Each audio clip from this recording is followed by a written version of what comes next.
Welcome once again to the Conquest Call-In Show, where you, the caller, are the show.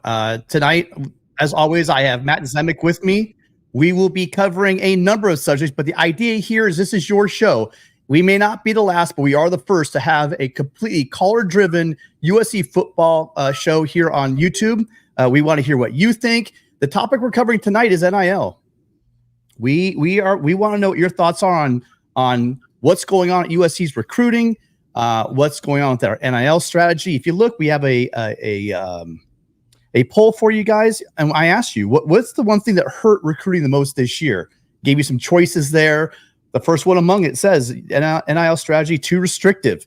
We know that we have some people that have been able, Florida State earlier with ITT, and then most recently with Pelham, that came in and grabbed some really prized recruits from USC. So we want to hear from you guys tonight. We're going to try to move the calls along a little bit faster. As always, the phone number is 888-997-4539, 888-99-RILEY. Give us a call. Weigh in on recruiting day. Listen, we got a number of great. I do not want to downplay how great this recruiting class is. I just wanted to highlight what maybe we could have done a little bit different to land some of those late recruiting battles that we might have lost. Matt, how you doing tonight, and what are your initial thoughts on all this? It's like the Dodgers have signed 2 players to over $1 billion worth of contracts. Can we get if 5% of every Ohtani or Yamamoto jersey purchase goes to the House of Victory? I'm sure there are some USC fans who are also Dodger employees. It's just crazy to see all that gusher of money flowing from the Dodgers, all while USC just can't, put together. USC can't put together, a few extra bucks to, secure guys against the Nike machine up in Eugene.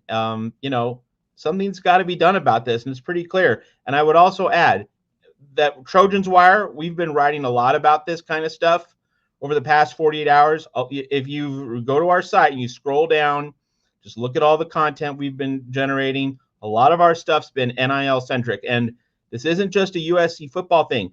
I don't know how many of you noticed, but Mick Cronin, the UCLA basketball coach, he said we tried to get better older transfers, but we couldn't. He's basically admitting UCLA basketball is getting outgunned.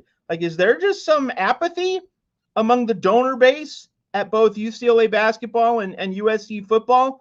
Why is Oregon football and why is Arizona basketball so dominant? These are USC football, UCLA basketball. These are blue blood Cadillac programs. And I think the main thing that is suspicious about all this is that Oregon hasn't won the Pac-12 any of the past 3 years. Oregon's fallen short. It's not as though Oregon made the playoff. It's not as though Oregon is kicking everybody's butt.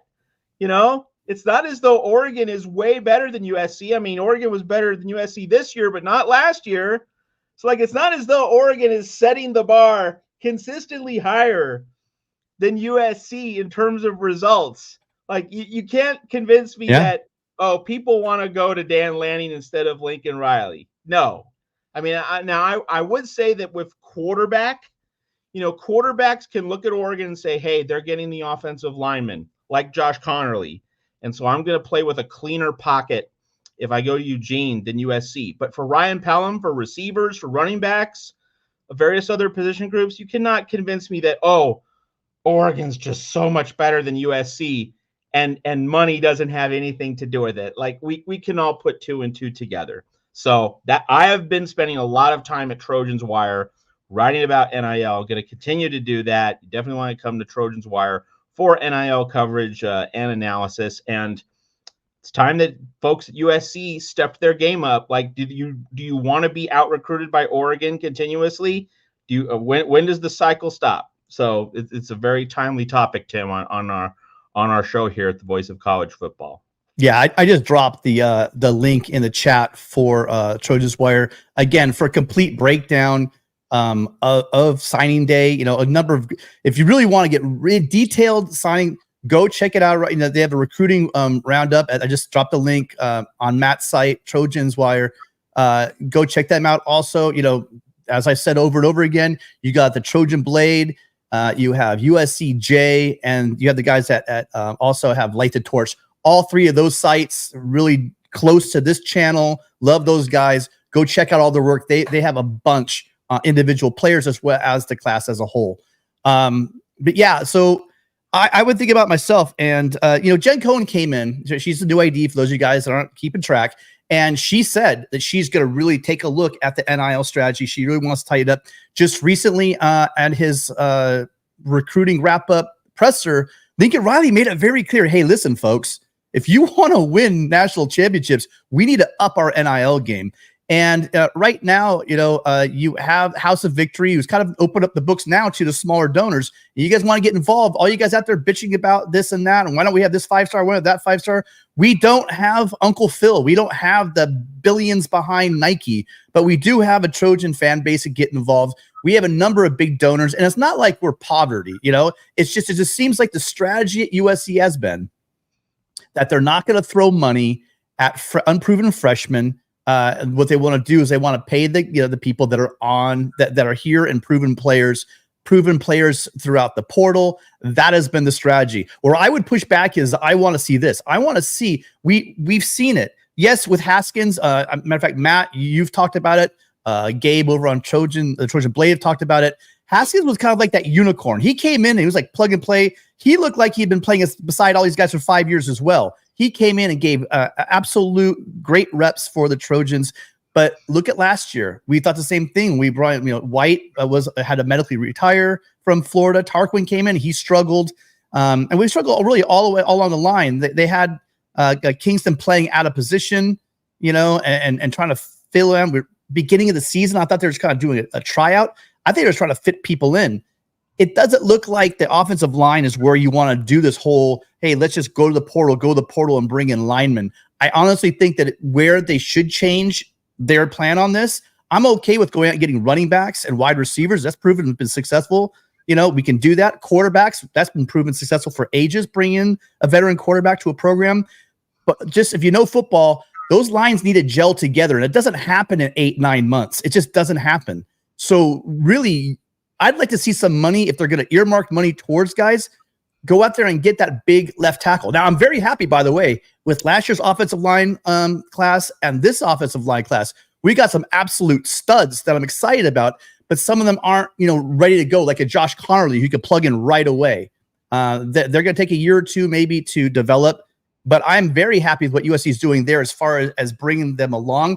I do think, however, though, that maybe we might need to start putting some money towards that position, and the other position would be defensive tackle. It just seems like the last 5 or 6 cycles we've had trouble getting that really big name 5-star NFL can't miss lineman ready made to come in from being a 12th grader and come right into college football. We haven't had that guy. Now, do we have him on this? We may have him, on the roster right now. I'm excited what we're going to see in Elijah Page. I'm very excited. Matter of fact, I think that I had a friend rumored me that he might actually be playing and starting. So I know we have some talent, but we need to start throwing some money towards, I think, a left tackle and defensive tackle. Matt, your thoughts on that? 100%. And I just want to highlight our super chat from Willie Permort. Willie, thank you for the super chat. SC isn't getting out recruited. They're getting outbid for our prize recruits. SC should spend on the high school recruits, specifically trenches. So that, agrees with, that's in line with what you're saying. But Willie, we can play a semantics game here, right? It's not recruiting, it's bidding. Who cares, right? Who really cares about the difference between whether it's actually the coach's recruiting acumen or it's a bidding war behind the scenes? That distinction might be true, Willie. Like technically, you're right.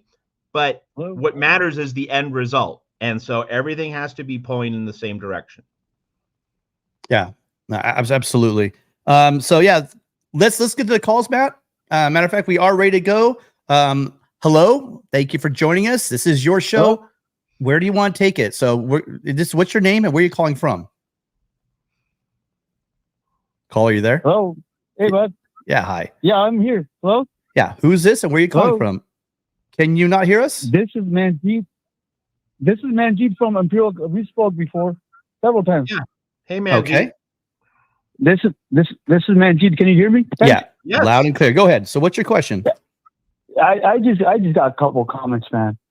You're gonna bring in Lincoln Riley, pay him $10 million, gets all the perks, stayed at Palos Verdes, you got the access to private jet, but then you don't want to, get out the bag and pay the high school kids. It's either you all in or you're not. I've already posted on my comments. Do you want to win or you don't not want to win? And then second thing is you got to play the game. Everybody else is playing. You're going to have to fork out the money. You got to pay those high school kids. And I'll guarantee you this last comment. All those kids we have in Southern California, Brelands, kids from Mater Dei, Bosco, if SC Mac, even maybe like 75% of the bag that the other colleges offered, we'd have all those kids. You just got to pay. That's how the game is played. You got to roll with it. That's all I got.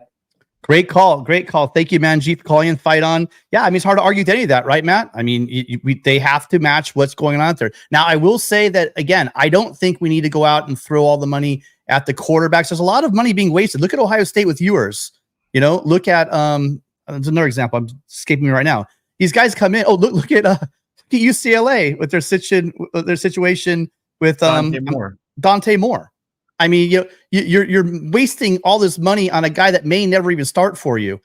Throwing, I don't know, twice the value at a wide receiver when, USC doesn't really need receivers. Don't get me wrong. I'm not disparaging Pelham. I think he's an amazing talent, but I mean, do they need to throw that extra money at Pelham to keep him from Oregon? We're going to miss that guy. He really could have helped us out of Detroit. He could have been a very good Trojan, but he's decided to go up to the Ducks. And I think that's a smart move. I don't think they should throw that all. They shouldn't overvalue guys, especially skill position guys, because USC is never going to have an issue with those guys. So, Manjeet, thank you. Awesome call. Great call. And we'll talk to you soon. Let's see. Wait for the next call. So, Matt, while we're waiting for another call, any thoughts on, again, the idea? So, Pelham left. Let's break it down. We keep talking about Oregon. Let's make it a little more tangible for the people out there that aren't aware. We lost Pelham this year to Oregon. Last year, we lost Manti Te'o pretty much last minute. And the year before that was Josh Connerly. And the story has been, it's just kind of weird. Last week, right? Last minute, they come in, they swoop in, they get a great NIL deal, and wham, they're Ducks. So, any thoughts?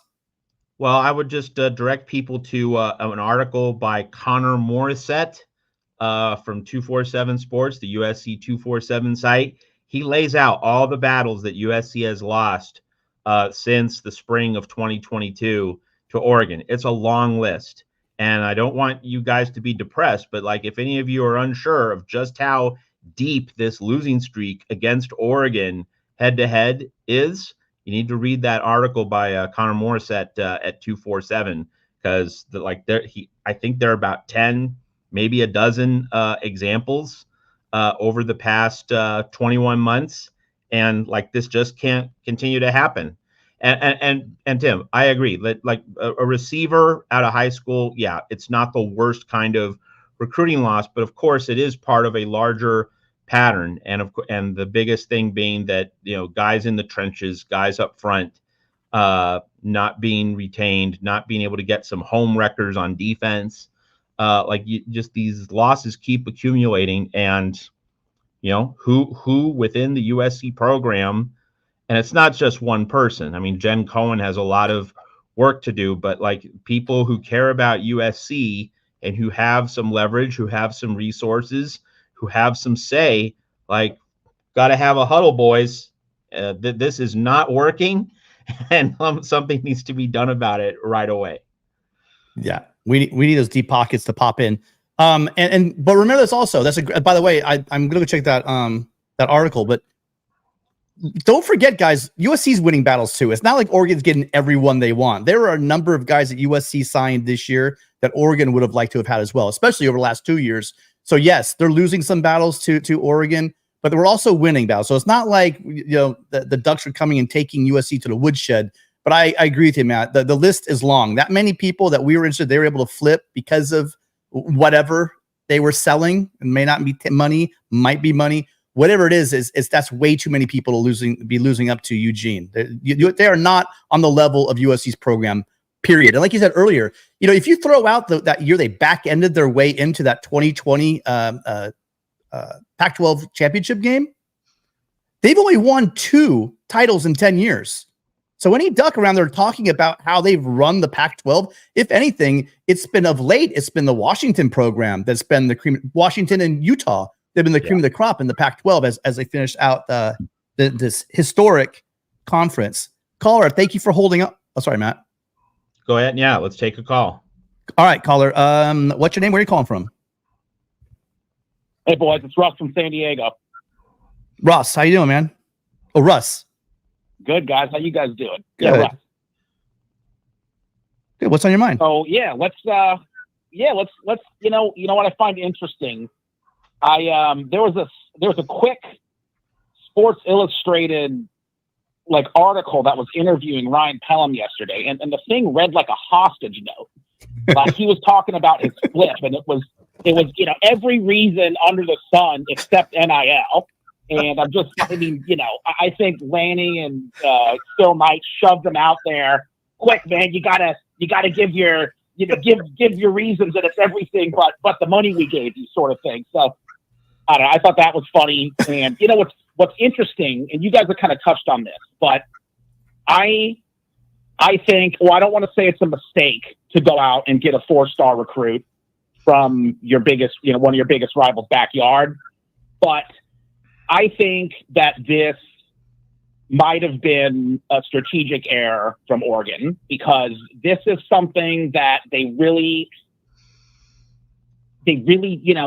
just flipped that guy from Ohio State as well. And, flipping this guy, like you guys said earlier, if there's one position that USC has continued to send to the NFL since we've been bad, since the Pete Carroll days, it has been wide receiver. This feels more of like an insult. It's one thing to flip Connerly. Everybody needs a 5-star offensive lineman. I don't care who you are. You can always use a tackle that is the caliber of, Josh Connerly. But, taking a receiver, this felt like they did it just because they could do it.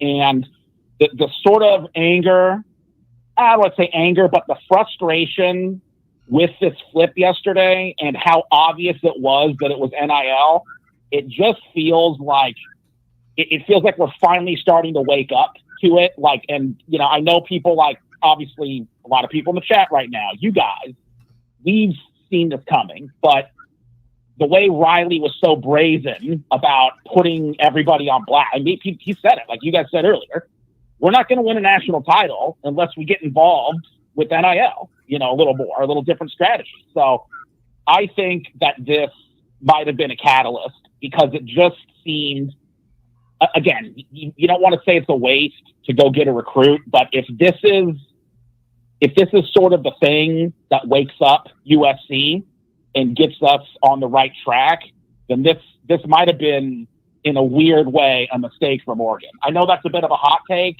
but I'm just feeling a different vibe losing out on this kid than we have lost out on other guys. So what are your guys' thoughts on that?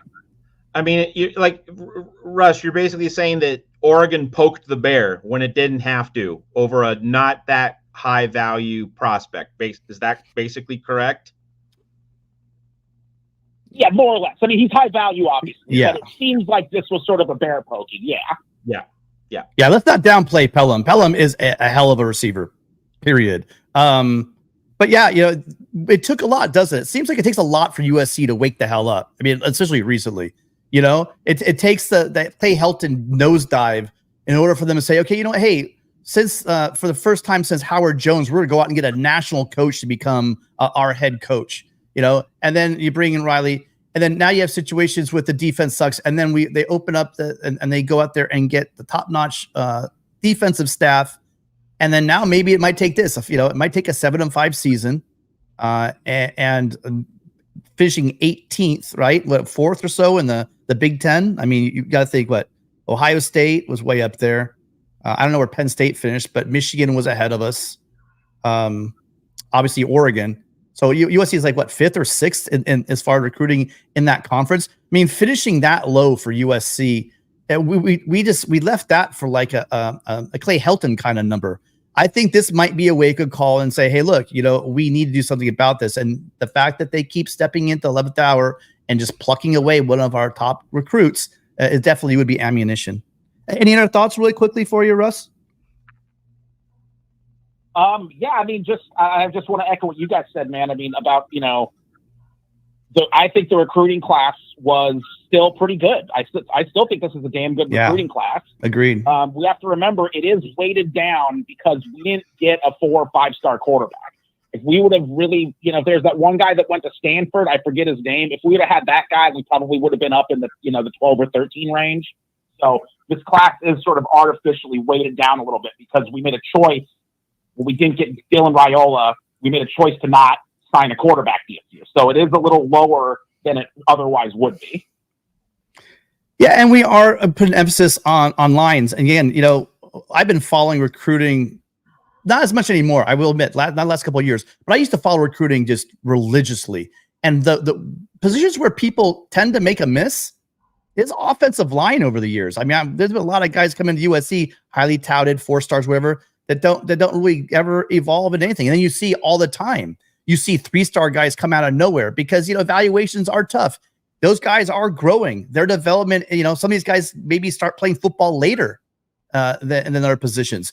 So, maybe they grow and they grow into other positions. So that is difficult. What they do over to recruit services is difficult enough. But when you have thousands of offensive linemen to evaluate, you're going to miss a number of them. And a lot of times, some of these guys, they will dominate in some maybe smaller high school conferences, and you will have a situation where someone might peak out and they might, be like max out on their physical abilities and dominate that level and then get to college and just not have it. So, again, don't downplay the guys that we got like Hayden Treader. I mean, if he was playing, I was talking today to Gabe, and he said, man, if that dude played in if he had played, at Bosco or at Modern Day, he's definitely a 4-star. But because he played in Colorado, but he didn't make all these camps, big man camps, it was downplayed. So keep in mind. Hey, man, thank you, Russ. Great call. Appreciate you calling as always. Fight on, man. Fight on, guys. I'll be listening. Yeah, great call. Matt, you popped this up. Do you want to talk about it? Well, I mean, just the results speak for themselves, that Oregon is 13 spots ahead of USC, even though Oregon got its butt kicked by Washington twice. That's the curious thing. If Oregon won the Pac-12 and was in the playoff, that's one thing, because that would say Oregon has arrived under Dan Lanning. Oregon is elite, the best of the best, but Oregon isn't. Washington owned Oregon twice. And yet you're still seeing this level of recruiting results. I mean, come on. Dan Lanning is good. He has been good, no doubt about it. He hasn't been great. He is not a magician. He is not a wizard. And yet these are the results. Come on. We can all do the math here, and we can all realize what's going on. And just USC has to be able to match Oregon in the war room. And we've been talking too much about Ryan Pelham, but that was an emotional thing, and it was an obvious signing day drama. So that was like a lightning rod. The bigger thing we should be talking about in terms of Oregon's pull is look at how Oregon stacked its quarterback room. It has Dylan Gabriel for 2024 as the QB1, and Oregon convinced Dante Moore to sit a year, convinced him to just sit on the bench 2024, wear a backwards cap and a headset, maybe hold a clipboard, and to be the guy for 2025. USC should be doing that at the quarterback position under Lincoln Riley. It should be USC with, riding with Will Howard and then Malik Murphy, or maybe just having Malik Murphy for this year and DJ Lagway for 2025. USC at quarterback specifically, we can forget about other positions for a moment. At quarterback with Lincoln effing Riley, quarterback whisperer, quarterback genius as the head coach, USC should be stacking the quarterback room, but Oregon is the program stacking the quarterback room. People at USC should be stomping mad about that turn of events and about that reality. Hey, that's supposed to be us up at Eugene. That's supposed to be what USC is doing. So that's really a really clear indication of how Oregon is just hammering USC in the NIL game. And again, when do we start getting up in arms about it? When do the power brokers at USC get sick and tired of being sick and tired? Yeah, agreed. I don't know if I agree on throwing tons of money at. I mean, it goes back to that offensive line, quarterback thing you and I were talking about. I think we'll always be able to. Be right. You don't want to plug one guy in for 1 year. 1 year rental is kind of a risky thing. When it comes to quarterbacks, they tend to do better if you have. But then again, look at Caleb Williams. Caleb Williams probably would have been better in year 2, but if not for the offensive line, what if we had thrown a little more cheese at the offensive line? Okay. But I would love to have Dylan Gabriel. I would just say that much. I would love to have Dylan Gabriel on my football team. I'm taking Will Howard all day long. And I'm waiting for him to come in. I know, Matt, that'll be playing for us. We go back and forth on throughout the season. I'm sure that will be something we will definitely be revisiting for sure. Caller, thank you for calling in. What's your name? Where are you calling from? Yeah, this is Gary from Dana Point. Can you hear me? Gary, hi. Yes. How you doing? Hey, Gary. I'm fine. Listen, the last caller about the hostage video was hilarious, I have to say. You guys are very smart guys. I just love listening to you, and I love reading when you guys write. There's the idea of a rationale, which is a thought process behind something you do, and rational when you analyze things by virtue of the facts. And those two concepts, I think, has to be looked at by the powers that be at USC. Because let's look at Pete Carroll. Do you think Pete Carroll would have had much trouble recruiting in 2003 and 2004 if he was confronted with NIL? I don't know that he would, because we had that great national brand evident to everybody. Now, I've been living or dying with these Trojans since 1953. I've seen the national brand always be there. But you're looking at 20 years since our national brand was really in the spotlight. You got a bunch of 18-year-old kids that don't know a ding-dong thing about a national brand unless they're at Bosco or Mater Dei or something like that. So what I'm saying is I don't know whether we can compete or not without doing this. And then you get the chicken and the egg. You say, well, look, we don't have to worry about it because we're a national brand. Well, you got to be a national brand in 2024 and 2025. But we're not there yet. I mean, good grief, it got blown off the field and everybody saw it. What an embarrassment this year was. So I just think that the powers that be are going to have to bite the bullet here a little bit. I don't like paying a freshman, but we can't keep losing these people. I'm sure Alabama is chucking out some money somewhere, and I think maybe Georgia is too. I don't know. It's just a wild guess. But in terms of being rational and having a rationale, the people behind the NIL at USC need to take a rational look and decide whether they have a rationale for what they're doing or not doing. What do you guys say? That's an awesome call, Gary. I mean, the point you made about the young recruits, not, having a vibrant, living memory of the Pete Carroll era. They were too young at that point. That's so spot on. Like it's all about what's right in front of you, what's going on right now, and the old glory days. That's just a different selling point. And it's your reference, your callback to 2003, 2004, Gary. It's instructive on a lot of levels. One thing is that, back then, Twitter hadn't existed yet. Social media really was not a central part of life for these recruits and also for the coaches who deal in recruiting. It was a lot more retail politics in the world of recruiting 20 years ago. And so much has changed so quickly. And the transfer portal is this democratizing thing where, like so many thousands of players can be up for bid, in the NIL space right now. So many things have changed. And like Oregon shows that, if you're not ready with that bag and you're not ready to pay top dollar, well, sayonara, forget about it. And USC, it might be distasteful precisely because USC has a long, rich tradition that Oregon lacks. USC is a blue blood. USC has a decades old tradition of winning. and excellence. Oregon's new to this, only in the past really 15 years plus a couple seasons, 2001, 1994. But basically, Oregon is a Johnny come lately, in the past 15 years or so since Chip Kelly came to Eugene.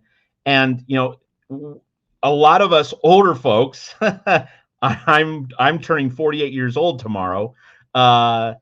People in our mid 40s and older, people who grew up in the 1980s and who were aware of, the Trojans tradition of USC's football heritage and the Heismans and student body right and all that kind of thing. People such as myself and also Tim and of course Gary, like you've been around even longer than we have. We all know about USC's rich tradition and the glory days and what made it special and what made it happen. But that could be precisely the thing that's hurting USC right now against Oregon. It's this notion that, well, we've been great before, we can be great again. And that means the effort to put forth those extra NIL resources isn't being made because there's that assumption that the brand is going to do the work. And I think part of what your call got at, Gary, and that's why it's a great call, it's why we love having you call in on our show, is that, assuming that the brand is going to do a lot of the heavy lifting, assuming Los Angeles is going to do a lot of the heavy lifting, folks are going up to Eugene and it's that bag. And USC really needs to make the commitment to get that bag. Yeah, and see, I always do this mental exercise in my head. Forget Pete Carroll playing in the playoffs. Okay, forget about that. Forget about Pete being allowed to get a mulligan like these guys on their dynasties have had. But what I'm going to say is, think about Pete Carroll with NIL, like you just said. Think about Pete Carroll with a recruiting staff, with the facilities. Even the McKay Center. Pete Carroll during his run was so far behind everybody. I mean, even like going back to like the Rich Brooks and those guys at Oregon probably had better facilities back then than Pete Carroll had in mid 2000, end of 2000. So what he was able to do makes it even more special to me. I do think that with the NIL, it's going to be a situation like you alluded to. When Pete was winning, this school was pumping, and I don't mean just on the football field. I mean in all the other sports. You finally get the on-campus basketball facility, the Galen Center. People were probably throwing tons of cash. We love our school because what happens when you win, right? So kind of remember like Field of Dreams, build it and they will come. Well, win and they will come. USC has got to do it on the field. Get these big donors feeling good about it. Bragging about their team at the country club. That's what you want to do, USC, and that's what I think is the plan. They have to win this season, and they probably did a disservice last year winning so many games because of the magic of Caleb Williams. This is a long build, and it's happening.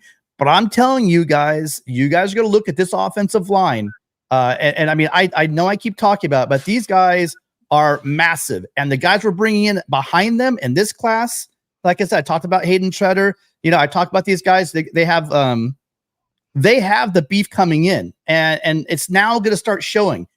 Riley showed up here. He had a he inherited a great offensive line, but then, they were all long in the tooth and they were gone. And so he started replacing them. We're going to start rolling linemen out. And then, so this up and down we're seeing with last year and this year is going to settle down. Once we start winning, the donors are going to come. Once the donor comes, the money starts coming. When the money starts coming, then to get kids from Bosco and Mater Dei start coming. And then I think we're all going to be very happy. Anything else for us, Gary? Yes, I think that Lincoln Riley would do the school and this process a great favor by opening up the practices and bringing in current USC former players, if you will. This is 2023, the last time I checked. And so I'm just wondering if your point, Matt, about Twitter didn't exist and Facebook didn't exist and all that is really excellent. These kids are at the speed of light. The last time I checked, communication takes place at that speed. They're hearing everything, everywhere, all the time. But it's about time we became relevant on the practice field as well. Bring in people. You've got donors, I think, that would probably like to be on the field once in a while. I don't know that for a fact, but I did hear about one very large donor whose comment was, "Well, yeah, I give the money, but I'm otherwise irrelevant." Well, I don't know. Maybe it's something to look at. Love you guys. Love the show. Thank you so much for your insight. Gary, Always love your calls. Absolutely. Thank you so much for your insight. Yeah, a lot of valid points. I remember being a senior, and that was Carol's first year, and being able to sit there with my stupid chemistry book and battle through it while I'm just watching, football players on the field battling it out. Those open practices were amazing. I'm sure that, I don't know. That's an interesting question about the big time. I really hope those big time donors are getting the red carpet treatment and that are at practice. I can't imagine that not happening. Yeah, I mean, if the big donors aren't getting service, they're not getting concierge Cadillac treatment, then whoa, like that has to change right now. Yeah, a couple things also. Hey, listen. So speaking of giving the red carpet treatment and taking care of everything, I want you guys to realize that you too also can get involved with the House of Victory. You go to the site houseofvictory.com. And they have all levels of engagement. I would highly recommend, if you are a Trojan fan, give what you can, because it's one thing to call in and scream to us about us not caring about NIL. Well, let's take the next step further and give what you can. So again, information, houseofvictory.com. Go check it out. You can give to specific programs. So if you want to give to football, you give to football. You want to give the women's water polo, you give the women's water polo. It's totally up to you. Next caller coming in. Hi, caller. Where are you calling from, and what's your name? Caller. Oh, sorry, I turned him down. How you guys doing this evening? Sorry, caller. I had you turned down. Hi, what's your name? Where are you calling from? This is Leon Johnson from Orlando, Florida. How you guys doing? Leon, I'm doing great. Thanks for calling in. What's on your mind? Well, I got a couple things. First of all, we're making this big deal about Ryan Pelham, and you know what happened? Oregon made a big push for Xavier Jordan, and they lost out on Jordan and fell back on Pelham. That's good point. One. Good point. Number two, everybody is getting on Lincoln Riley about not wanting to pay freshmen out of high school. It's not Lincoln Riley. It's the USC athletic admins who don't want to pay their high school athletes. Number three, if we're going to pay NIL, we need to pay NIL for D linemen. There are multiple D linemen in the portal right now. You got Jamari from Houston. You got Dre Butler from Michigan State. You got Will Norman from, I think he's from Florida, and a couple other guys with multiple years left to play. Those are the guys that we need to be paying to get them into USC so we can have a better defensive line. Offensive line, Henson's doing a great job. We got 2 good classes worth of freshmen, Aloninata and those guys. We're okay on offense. Defensive line, where we need to spend our money. So those are and fans need to chill out, man. We have too many fans who are fair weather fans who don't do their research. Man, just shut up, do a little bit of research, let the guys do their magic, and let's see what happens. That's what I called in to say. Yeah, well, a lot of good points. Thank you. Thank you for reminding us and bringing up the fact that all of this, again, we want to stay focused on. We did bring in amazing talent like, Marcellus Williams and Cameron Fountain, right? Elijah Newby. You guys got to know that name pretty good. Just a fast, big guy, linebacker, just could blow you away. He's got to put some size on, but he's going to be amazing. But we have Sina, offensive lineman, Taga. They brought in really late, like Hayden Trader, like I talked at the very beginning. And then the number one guy in the class really is Jason Zandamello, who's an interior offensive lineman. So Henson is doing heavy lifting. Leon, you're absolutely on it. And I don't want us to lose sight. This isn't like, oh God, the sky is falling. I'm saying we could do better. We should be doing better. The program deserves better. And I think that, again, I haven't looked at the poll yet, but there's a lot involved of what's not happening. I mean, it's multifaceted, right? Did not show much on the field this year. You got some coaching turnover. NIL still kind of figuring its way out, and I want to push back a little bit, Leon, because I have heard from a couple different people I do trust that Lincoln Riley is maybe not 100% on board. And by the way, it's not that we don't pay any freshmen. I have heard also through a source that those freshmen are kind of seeing a little bit of cheese now. Not like they're throwing it, they're not overvaluing or overpaying them, but they are, it's not like freshmen aren't getting NIL. And I just want to make sure that the fans know that there is a strategy, and maybe it is adjusting, Matt. I mean, maybe as it goes, this is all new territory for everybody. And as USC with the new coaching staff, and then have the reload the defensive coaching staff, there's a lot of things in flux. Matt, your thoughts on what Leon shared with us?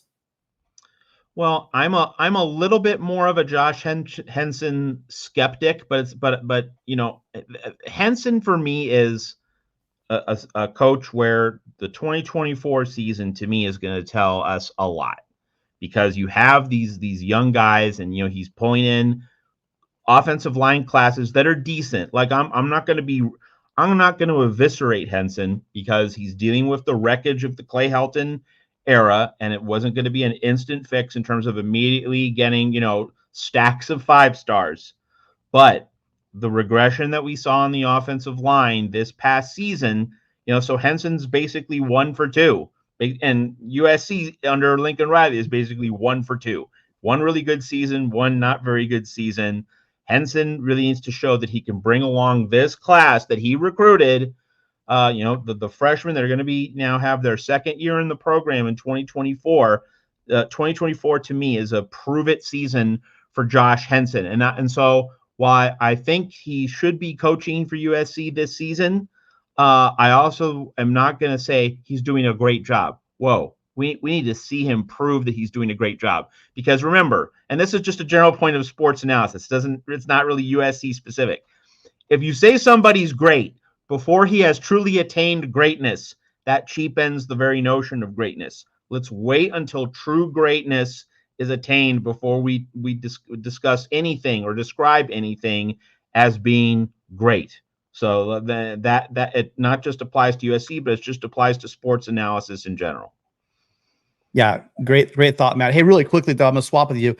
Down here in the corner, you guys, the subscribe button. Listen, I just want to hit you really fast. Thank you, everyone. There's a lot of you guys that are returning to the show that are already subscribed. But there are a lot of you that are not. The statistics show that half of you guys are not subscribed to the show. We are going to be pulling in. It could be a new coach. There could be an announcement. It could be a big name. I don't know. Maybe a quarterback get announced pretty soon.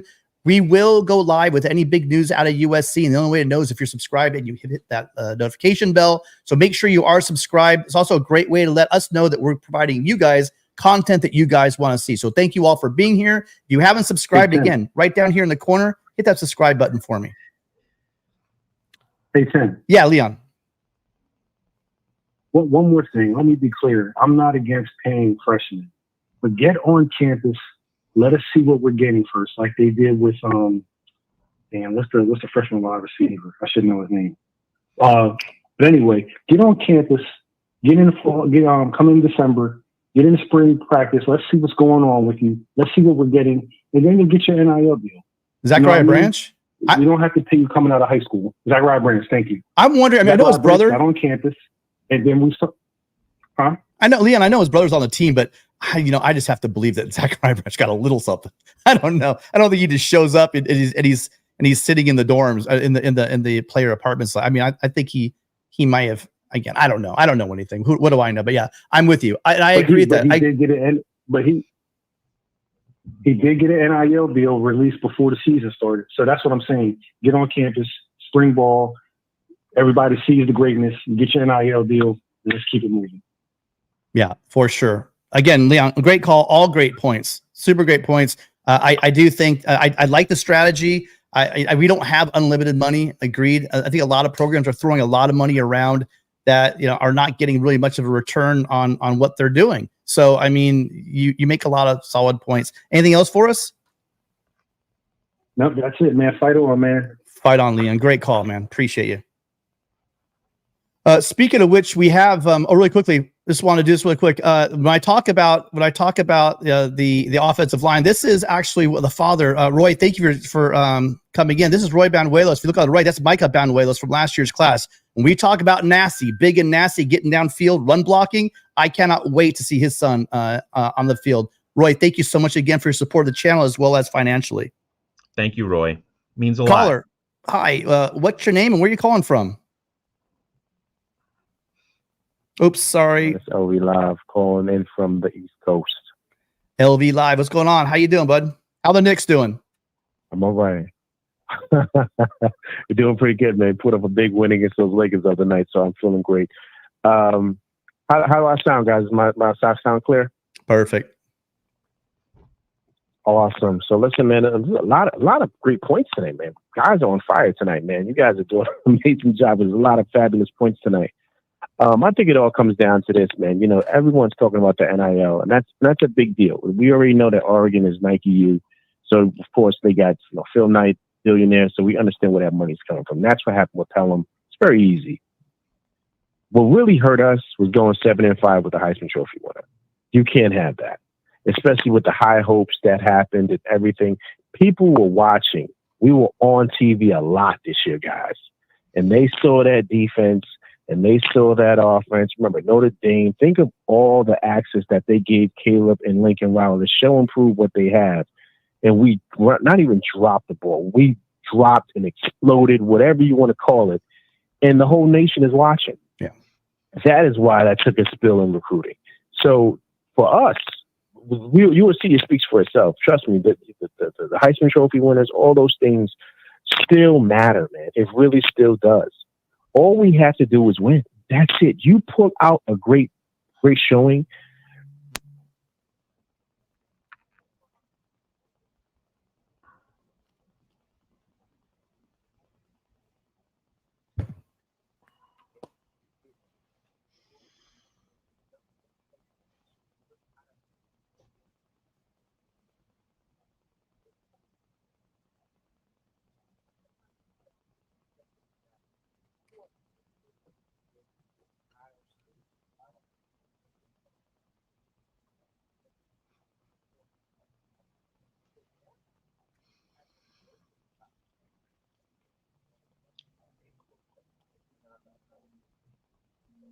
Hold on a second. LV, hang on a second real quick. I think we lost your audio.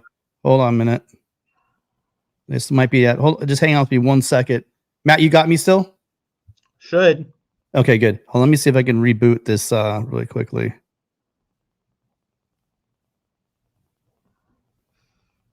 While I'm trying to get this, Matt, do you want to follow up with what LV just said? I think LV is spot on that winning's gonna, will take care of this. But here's the thing: you might have to make some extra upfront investments, not only to get elite offensive tackles, defensive tackles into the program, but also like if it means that Oregon doesn't get that elite player, that's the other thing. You want to get the best players possible, but you also want to prevent Oregon from getting the best players possible. So like, it's not just that one side gets a player, it's that the other side doesn't get a player.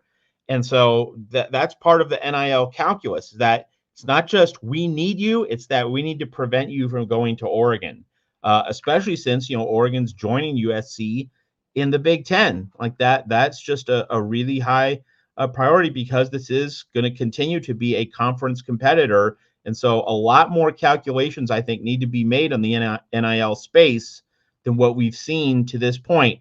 And, in a few specific instances, maybe you overpay and you overextend your hand, but sometimes you do need to overpay.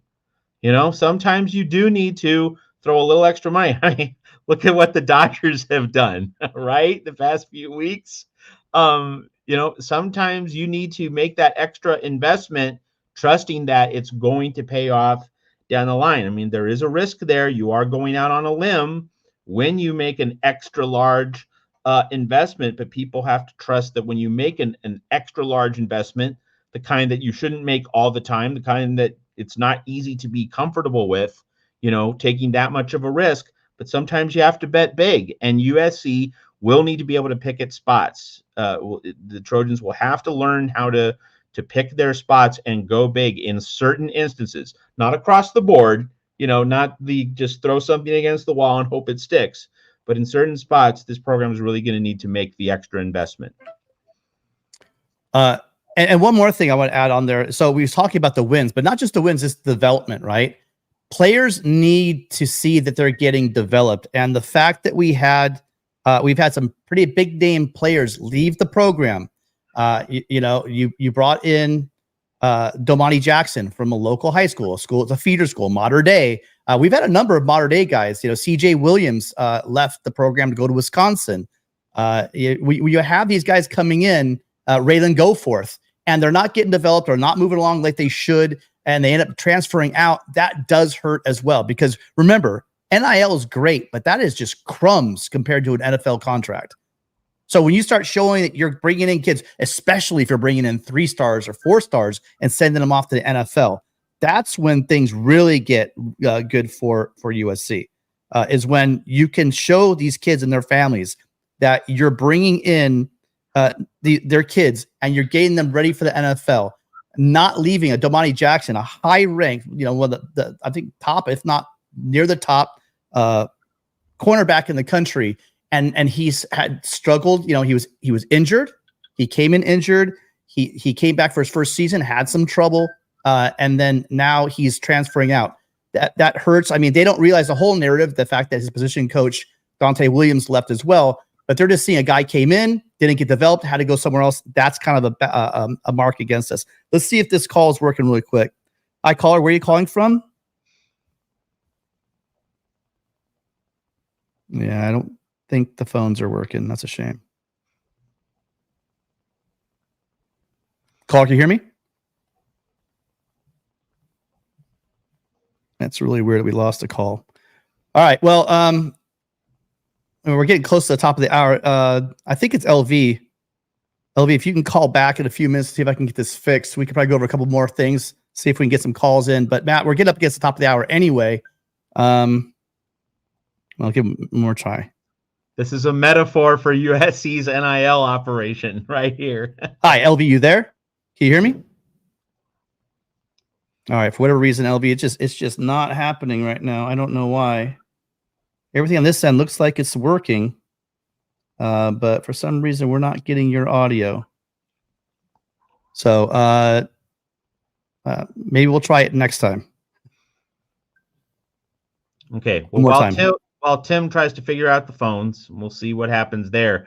Another important point to make in all of this, folks, and thanks for continuing to watch here at the Voice of College Football, is that, let's be honest, I'm not impressed with this recruiting class. Being 13 spots behind Oregon is completely unacceptable. And LV did make the point. The failure of the 2023 season, that has a significant amount to do with this. So it's not just NIL. And if I'm creating the impression that this is just NIL, no. The USC going 7-5 with the Heisman Trophy winner certainly had a lot to do with it. Seeing Alex Grinch had a lot to do with it, no question about it. But you look at certain instances, as I've said, with the quarterback room, Oregon just immediately stacking its quarterback room for the next 2 years. That's something Lincoln Riley should be able to do. That's something that, quarterbacks should be wanting to bang down the doors to play for Lincoln Riley, and yet they're going to Eugene. So that's an indicator that money and NIL resources are at play here. But as underwhelming as things have been for USC relative to Oregon, and just on an absolute level, just a general standard, one thing to keep in mind as a little bit of optimism. I'm normally the bad cop, but here's my pinch of optimism. Lincoln Riley assembled his defensive staff very carefully, very deliberately, and he has a great defensive staff. At least I'm sold on Danton Lynn, Matt Entz, Doug Belk. I think it's a great staff. I wish he could have done it a year ago, but at least we have that in place now. But because Lincoln Riley took extra time, going into the middle of December to line up his staff, that sent a message on a number of levels. One is, we're not going to rush this defensive staff. We're going to make sure we get the best coaches, the best guys, even if that means, we're a little bit late in the portal. We're a little bit late in the recruiting cycle. And what that means is we have this spring portal window in 2024 to look forward to. So after spring ball across the country, what happens in that spring portal? So there's a few months for USC to really get its act together in the NIL space, have some premium defensive tackles, offensive linemen in the portal. And again, as I agree with Tim, that you have to build your offensive line primarily from within. But Lincoln Riley's deliberate pace with assembling his defensive staff in the month of December sent a message that, if we lose a little bit in the portal and on the trail in December, so be it. I'm going to make sure I assemble the right coaching staff. Let's see if this defensive coaching staff with new energy, new philosophy, and a much better football IQ than Alex Grinch can really then deliver the goods in April and May in that spring portal window. And that's when that's going to be the next test of USC's NIL apparatus. So like that is something that Trojan fans can look forward to. If USC makes some splashes in the spring portal window, we'll be talking a lot less about what's happened here over the past few weeks relative to the University of Oregon. All right. I got a special call. So I had to test the phone line. I gave him a call. He tried calling in earlier. USCJ, how are you doing tonight? Man, how you guys doing, man? It sounds kind of broken up a little bit. Can you hear me? Loud and clear. You're good. Yeah, we got you. Well, I can barely hear you. It sounds scrambled on my end. I don't know if you guys can hear me or not. Yeah, we can hear you loud and clear. You still scrambled? Okay, okay. Now I hear you. Now, can you hear me? Yeah, loud and clear. Okay. Man, Matt, Tim, how you guys doing, man? Doing good. Thanks for calling in. How you been? Man, I'm good. I was listening to you guys, man. Wanted to tap in on the NIL front, and I totally agree with you guys as it relates to that. I think it's several pieces when you talk about this NIL stuff, and one of them is, I think, with the concern when you're talking about the collective, well, those who are in charge of the collective, you guys know we got three of them: the Tommy Group, Conquest Collective, and then the Victory. Was it Victory? House of Victory. Yeah. Yep. Yeah. So the question is like, do they feel more comfortable with paying guys like a Bear Alexander, who still has 3 years left, but they're essentially improving guys, or do they want to take that risk and get? I'm not going to name any names, but there's been. I don't know if you guys know that there is a statistic that USC have had. It's Texas A&M, USC, Alabama. I can't remember all the schools. It's about 5 of them had like the most 5-stars since 2015. You guys do that, know that, right? So the question is, either our guys, some of them, I don't even like using the word bust, but haven't been developed the right way. And I think with that being said, sometimes those guys might not want to spend that money, because ultimately the guys who's issuing out the money are businessmen. Businessmen make right investments, right? And so as a result, they want to see a return on whatever they're investing in. And that's just good business, anywhere you go in life. That's just how we do business. But I do agree, because I know what Oregon's doing. I know I got a friend, his son plays at Oregon. I know what they're doing for backups. These guys are getting money. So with that being said, you look across the board, whether it's Notre Dame, whether it's SMU, whether it's Oklahoma, they do have collectives that have like a base type salary situation to where they can issue out money to some of the guys that are not per se the 5-star type of guys, but then you get the guys that are the 5-star type of guys, and you get paid for your name, image, and likeness. It's according to your name. And so if you got a name that can produce and your name can generate revenue, yeah, it's name, image, and likeness, and you're gonna receive a great deal of money, if you get what I'm saying.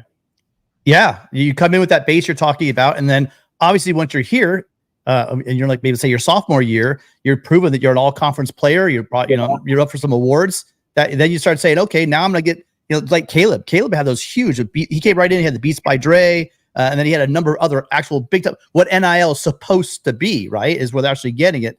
I think that those opportunities will be available here at USC, where they wouldn't be at other places. And I think that strategy they thought that would work, that enticement that would work for the kids to come on in, maybe isn't as strong, and because it probably hasn't worked out as much for everybody as they thought it would. But yeah, I think they need to pay them. And the thing about the 5-stars that came in didn't work out, part of it is, maybe they were not developed. But also, you got to remember, a guy like Damani Jackson, you guys, I told you earlier, he came in injured. He had knee issues. He was trying to still, if you ever had like a knee injury or major injury, you're still not quite sure on that thing. You're not planting right on it, And then Corey Foreman, people question his how much he loved football and stuff. This guy was changing his body weight left, right, and center, trying to get on the field, often injured, constantly injured. So is it injury or is it, again, is it a bust? A lot of people talk about a bust, and they don't realize that, kids get hurt, and sometimes you get hurt, you don't ever come back completely from that injury. Matt, your thoughts on all this? Well, it makes me think of, what if we had really good defensive coaches coaching these guys, Domani, Tackett, other guys in 2023. And unfortunately, we'll never know. We'll never know whether it was the injuries, the coaching. That just put a black cloud over everything. If we had Danton Lynn coaching Domani Jackson and Tackett Curtis in 2023, what would USC's defense have been like? We'll never know. Yeah. What else, Jay? What else you got for us? Yeah, and I totally agree. Now, with that being said, and to Matt's point, I just want to kind of flip it just a little bit. And coaching makes the world go around as well. It's not just the 5 stars; it's the coaching as well. Because if we look at Utah's roster right now, I can guarantee you they don't have the number. We're ranked right now the number 18 in recruiting right now, team in the country, ranking wise. And so I can guarantee you, if Utah had that roster, what do you think they'd do with the number 18 team in the country every year in recruiting rankings? Right now, I can guarantee you they probably be playing in the national championship. You agree? They'd certainly be. They'd win the Big 12 next year, and they'd be right there in the mix for the playoff. Yeah. Right. And so they've been able to utilize less talent, less stars wise, and being able to produce with the less talent that USC's have far more talent than Utah. That's why it's always been mind-boggling as to why they've been able to beat us. But the coaching makes everything go round, and so it's got to be a good balance. I think you got to have the coaching, and then you got to have the right amount of talent, and you couple those things together, and you produce something special. And just briefly, what does Utah have that USC doesn't have? An elite strength and conditioning program. You're still going there, Matt. Program, but it's true. I'm not sure, Matt. And I've been hearing you talk about this, Matt. Here's my theory, my thought process on it. I think directives were given to Benny Wiley as to how to, because when I listened to the interview and I listened to how I think that was the way Alex Grinch had his players that wanted them to develop. He wanted those smaller guys, faster guys. So now, I listened to Jamil Muhammad today, coincidentally in the interview. It was on, I think it was Inside Troy, one of them, but he was saying that these guys are coming in bigger. They got to want to lift now, but, because now they got directives to start going another route and doing it another way. Whereas where it was how it was last year, those were, instructions given. And so I think you can only go as far as you're instructed to go. Yeah. And I've been saying that as well. I agree. Matt's kind of there with us. I also fell back on something I stole from Shotgun Spratley over at Inside Troy. I said that, it also has to do with they're bringing in smaller dudes, right? We're asking, Stanley T, who's a linebacker, to play up on the interior line. I mean, Benny Wiley can't do much with a guy whose frame was not built to be as big as the guy across the line from him. Again, time will tell. That's a great point. That's a great point. But notice now how we got guys now like Jade Adversary. We recruited some guys that are now a little bit different. They're bigger.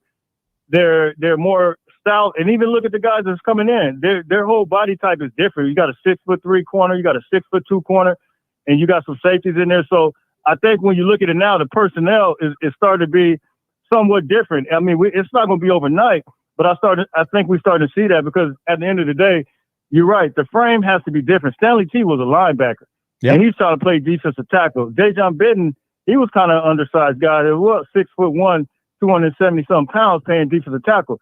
There's no way. I mean, you got to already come in and kind of be somewhat big, and then you start going maybe 20 or 30 pounds. But if you already got a small frame, I mean, you're going to be, like I said on my show, lost in the sauce. Yeah, there's not, God gave you so much, right? And you can put the weight on, but if your frame can't carry that weight, if it's going to slow you down, make you less effective. I mean, Stanley was playing there undersized. His heart, if his body was as big as his heart, it would have been no problem. But you just cannot pack that much weight on a guy who's framed that can't carry it. Yeah, absolutely. Yeah, I totally agree. So, totally agree. Anything else? Because I mean, you. That's it, man. Hey, look, it was good. Hey, Matt, shout out to you, man. Hey, appreciate your work, man. Everything that you do, man, for the Wire, man.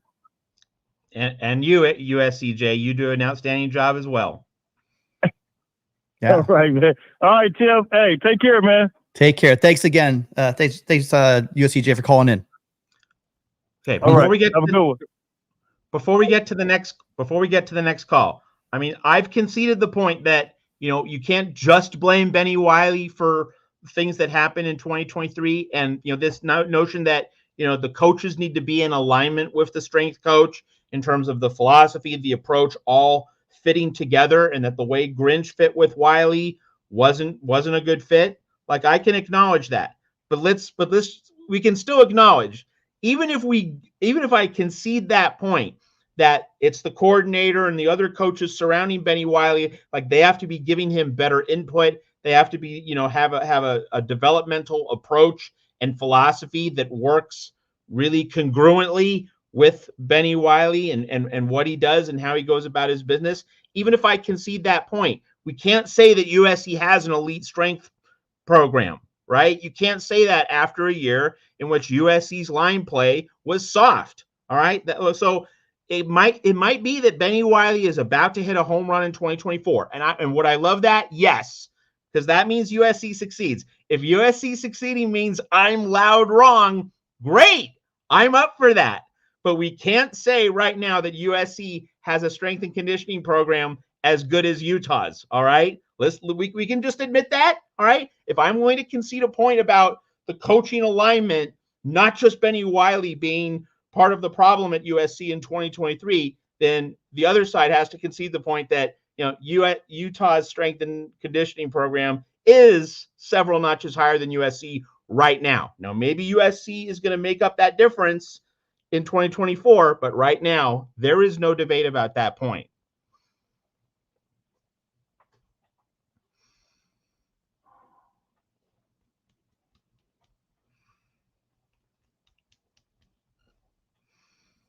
I've been on the right side of our arguments. I've been on the wrong side of our arguments. The time is going to tell. That's why I love working with you, Matt, because, like, we agree on a lot, but we also, there's enough room for, like, argument between us. I end up losing, I'll admit, but, you know, it's fun to have the debate back and forth.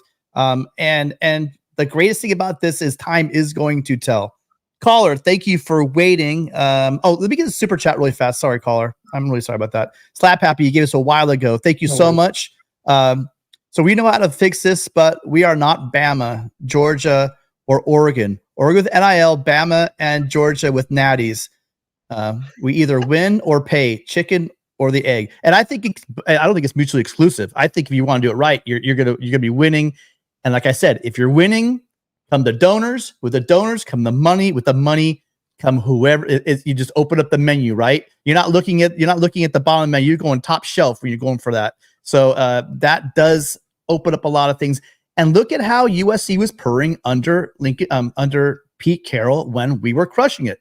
This place lights up. We've all been, if you're old enough to remember that time, this place was alive. The fans were out. The previous players were out. The celebrities were out. This place was electric. It can be that again, but the first step's going to be is winning and getting kids into the NFL. Sorry, caller, keep you waiting. What's your name? Where are you calling from? Mark, Rancho Cucamonga. Mark, thanks for calling. What's on your mind? Yeah, no problem. Thank you guys for having me. Absolutely. So with this NIL collective stuff, like, we do need to get on it. Oregon has that Nike revenue coming in, so, you know, it gives them an I feel like an unfair advantage versus most of the NCAA, because that Nike money, you know, is really, it's a real big, like, drawing point for these young kids who grow up loving Nike, getting Nike shoes, Dunks, Jordans, you know what I mean? We need to look into maybe leaving Nike for our uniforms and moving to Under Armour, see if we can get some sort of deal working with NIL for Under Armour, some other branding, you know, to counteract Nike's monopoly on everything. I think that'd be a smart move. Also, just winning is going to be a big deal as well. What do you guys think? Matt? Nothing much for me to add there. I mean, I mean, a lot of this terrain we've kind of gone over, and you're hitting on the basic points there. So, yeah. So I'm basically married, happily married, and have kids, and I don't need to have the drip. So I've been in a personal embargo on Nike forever. I mean, I don't care how small my investment would be to be, you know, and 1 penny, 1/1000th of a percent on what goes up to Nike Town up there in Eugene. I don't buy any Nike, but you know, USC is a Nike school, and there's some weird stuff that goes on that with NIL as well. I mean, I don't know how to rectify the whole Nike thing. These kids do have that on the mind. Think about these kids. They weren't around for those Pete Carroll, you know, those great Pete Carroll teams. You know, if they were really young. So really you're falling back on, you know, parents and grandparents and uncles. They're talking about it. I think that USC needs to establish its own identity under Lincoln Riley. I think that can be done. We're entering the Big Ten. I think a lot of people are going to be pleasantly surprised, you know, especially with the additions they brought in. They're getting big and nasty, what you need to do for the Big Ten, not only in the trenches, but they're also doing it in the corners. We're trying to get some guys, some really physical guys that can get up there. You know, John Humphreys is tough. He's going to be up there jamming guys. We have a defense now with Lynn. We have an attitude that's going to come in with Entz. I do think we're going to surprise people. And who knows, maybe we flip the script on who USC is, right? And with that, the kids are going to come. That's my point. They just have to do it on the field. They got to change the perception. And I still think the fastest way they can do that before the big dollar donors come in is these guys develop these young men into NFL stars. And believe me, then we'll start seeing some more of these high quality prospects. Anything else for us? Just that I don't think losing Tackett Curtis and Damani Jackson is going to be the biggest nail in our coffin like Twitter's been making it. You know what I mean? I thought we brought in 2 new guys at corner who can actually cover and look for the ball while they're covering. You know, I just see that on Twitter and everybody's making it doom and gloom, and I'm just not there for it. Tackett Curtis missed a lot of tackles. He's a straight line player. We all know football is not straight line, so I think we'll be all right in that point. 2 things on those, don't be too harsh on them. You're talking about Tackett Curtis, who was not like he was still learning that linebacker position, and they thrust him into a very uncomfortable position. I mean, he was lost out there, yet they kept sticking him out there in the game when they had some guys that were a little more veteran that maybe they should have been giving. You know, where was Rajon Davis? You know, why weren't we seeing Rajon Davis last year? I honestly think that, you know, nobody knew the scheme apparently last year because it was so confusing for everybody, but at least getting a guy out there that's been playing college football for years, maybe, you know, allowing him to do something. Cobb, who's been playing college football for years, throwing a true freshman out there in that position. You know, we're talking about how the other guys, the veterans, aren't picking it up. Imagine being his first time. You know, he's just coming from high school, you know, played a little bit of safety and then moved up to linebacker and then playing exclusively inside linebacker at USC or Will. I can't remember what he's playing mainly, but it wasn't fair to him. And then as far as Damani Jackson, I said it earlier, guy was coming off of major knee surgery. Sometimes it takes a little while, not just physically, but mentally to get around that injury. Matt, your thoughts on those guys? Well, in terms of guys being thrust into a difficult position, the ultimate difficult position was being coached by Alex Grinch and Dante Williams, you know, and like that to me was the ultimate difficult position. And so USC's fixed that. And it's just really unfortunate, again, that we don't get to see those kids. Like, I'm not gonna write off Tackett Curtis or Damani Jackson. They were coached by bad coaches. To me, that's the story there. If Lincoln Riley had assembled this all-star defensive staff with Lynn, Entz, and Belk a year ago, I don't think we're having this conversation. I don't think Damani and Tackett are in the portal. I think they would have been better. Maybe they wouldn't have been super duper stars, but they would have been a lot better than what they put forth. The coaching was the ultimate disservice. I'm certainly not going to go at these kids, these freshmen, for, you know, not playing as well as we all hoped they would. They weren't coached well. That should definitely be the story. And I look, if you want to say, it's no big deal losing those guys, fine, I get it, because like there wasn't a whole lot of production. But the main story in terms of, you know, keeping our eyes on the ball here, it's that they weren't coached well.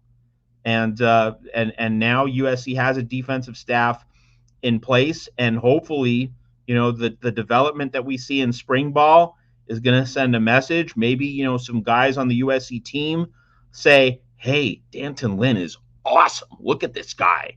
You know, he's an elite coach. He's going to get me to the NFL. Hey, maybe you should come to USC 2 in the May portal window.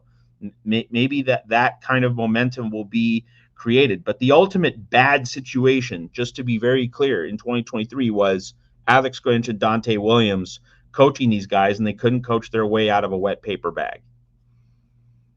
Yeah, and they're going to have a lot of time to get out there and spread that message. Again, if you remember, you get a lot of guys that come. This isn't it. People think, oh, this is the end of it. You don't really get much from the February signing class, but what you will see is a huge number of players that are quality players, very quality players that are going to be in the portal when they see, okay, where am I on the depth chart?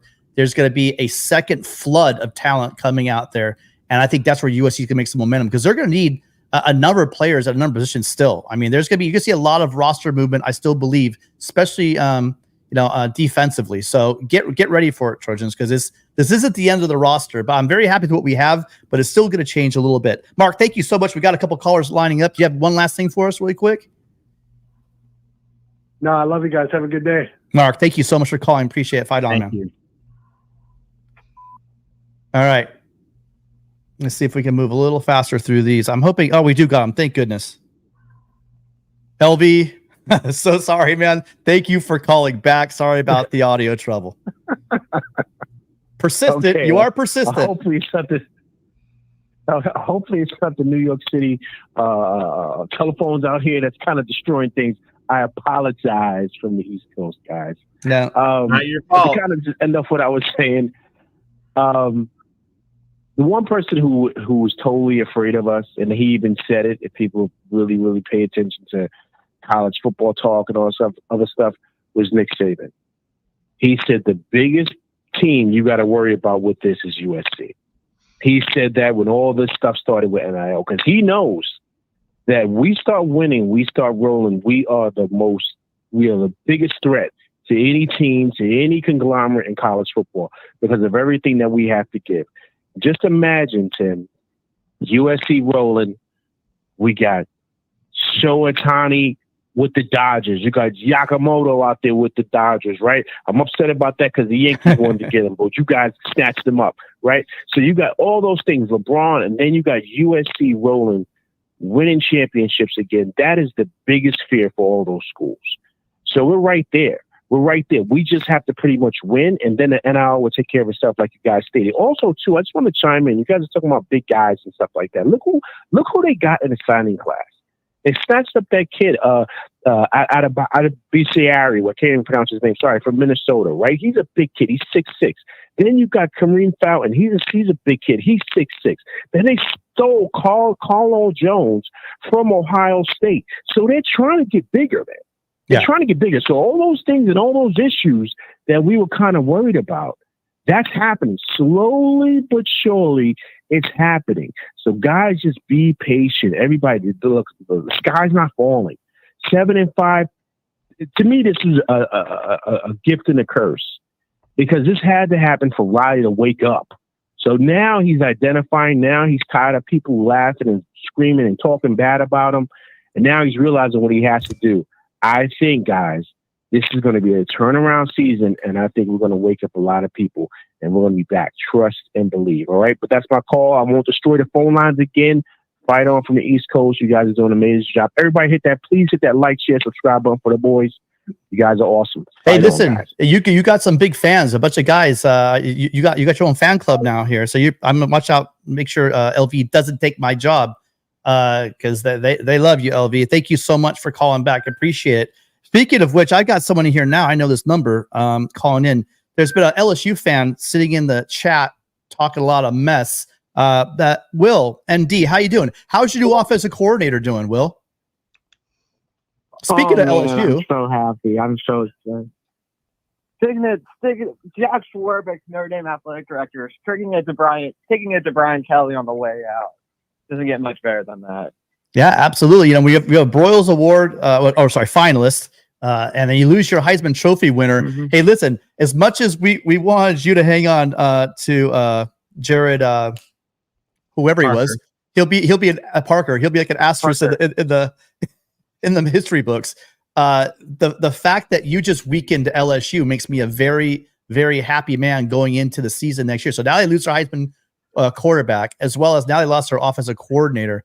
So that'll be pretty interesting to see good old Johnny out there talking his smack, see how much his LSU Tigers kittens can do to USC in Las Vegas. So what else you got for us? Okay, I think this is what USC's got to do. It's just my idea. Okay. But I think it would work. Even if it's not the solution, it's at least part of it, I feel. You guys got a whole group of alumni from the Pete Carroll eras, all these guys that made it. You got to use these guys to help out recruiting. You got to use Carson Palmer to recruit quarterbacks. You got to use Reggie Bush to recruit running backs. You got to Marquise Lee to recruit receivers. You got to use these guys. Yeah, well, I think that it's coming. And by the way, thank you so much for reminding me, because we have to do it every week. And it's give Reggie his Heisman back. You guys, look, it's going to happen. As a matter of fact, they already have it set up. I wonder if they'll do a double whammy with Caleb and with Reggie for his Heisman. But I mean, it's been 4,814 days since they took the man's trophy away. Absolutely absurd to have this GOAT without his Heisman. When you have JUCO guys that are signing, rolling up in a Lambo these days, I mean, it's quite ridiculous. So, NCAA, again, I tell you every week, get out in front of this thing so he won't look so stupid. But if he was out there, I think Reggie and the that whole generation of kids, I wonder how much, chat, let me know, how much cachet do those guys still have, here in 2024? It's for us, it seems like yesterday. For a lot of these high school kids, some of them were infants when this was all happening. So, or not even born. So, I mean, I don't know how much that will work. I know Reggie's brand is something special. I know it's always great to see all the, you see the Ronnie Lotts and you see the stars and the Marcus Allens on the sidelines, but I would like to see more of those guys coming back. That's a great point. Yeah. Like Troy Polamalu and Sue Cravens for sure. I mean, you should use those guys to recruit. Sua's there. Sua is recruited. If you follow Sua on his Twitter, that man is not shy. I'll tell you what, if I had one dream person to come on this show, it would absolutely be. So anyone out there knows Sua Cravens, if you could tell him I'm willing to beg for him to come on the show, because that guy's knowledge of football, his unabashed takes, and just honesty. He does not hold back. And that combination of an interview would just be amazing. So again, Sua, I'm sure he could recruit anybody at USC. When you hear him talk about USC, you see how much that guy loves USC. So he would be excellent. Mm-hmm. And I think just the essential larger point that you bring up, Will, is just whatever Lincoln Riley is doing, he should be doing more to open up the program, more to just create an atmosphere of openness and welcoming and inclusion. Make sure that people feel involved, and I mean, he might be doing that, but my point of emphasis, kind of piggybacking on what you're saying, Will, is whatever Lincoln Riley is currently doing, he probably needs to be doing it at a more accelerated or fuller level. Like, I mean, I'm not holding Lincoln Riley responsible for losing to Oregon on NIL, because the coach is not directly overseeing all the minutia of that apparatus. Like, other people are organizing an NIL collective. That's not centrally Lincoln Riley's thing. Lincoln Riley and other coaches need the NIL setup to be good and to help them, secure players. So it's not that's not primarily the coach's job description, his function.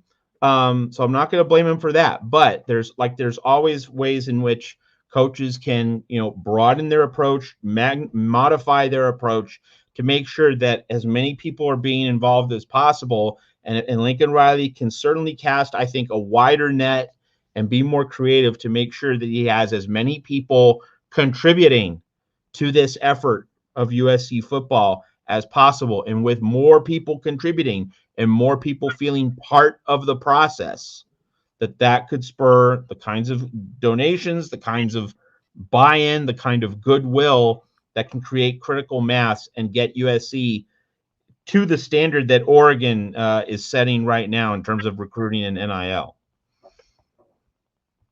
Yeah. Well, we're going to be getting out of here soon. Will, what else? We got some people stacking up. What's the good word? So you're excited about new offensive coordinator. Anything else going on? What about the bowl game? You got a prediction? The Tony the Bowl Tiger? game, I don't know. I think we'll win. Nope. I love my Beavs fans, but I think we win 45-17. Ooh. I don't know. I'm not really afraid. The Beavs, they have too many opt-outs. Oh, and a couple of. I mean, losing DJ, Child, and Damien.